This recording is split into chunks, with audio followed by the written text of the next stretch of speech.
So you can understand the concept that I just talked about. Hashing isn't too difficult.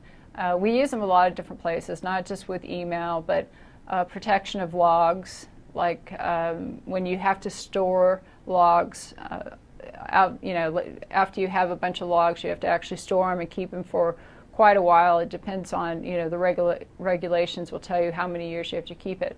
But we want to make sure the logs are protected, so we take those logs, we pass it through a hashing algorithm, and then we have the message digest value.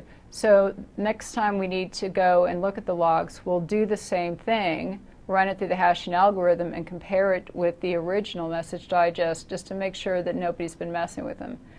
Now, so you can understand what the concept is and how hashing works.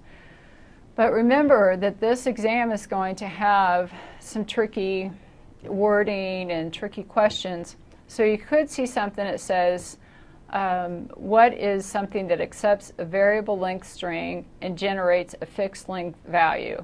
You're like, I have no idea.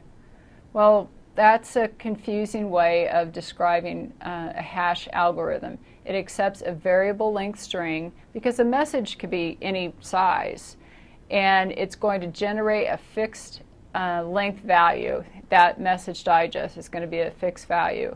So just be prepared that some concepts that you understand, you're going to be a little frustrated because they're going to be wrapped into some cognitive questions that are a little slippery. So hashing algorithms, it's like a CRC function if you're familiar with that, but CRC doesn't use really any algorithms. CRCs are usually used within like the network protocol stack, and then they're used like at the data link layer to see if there's been any transmission errors.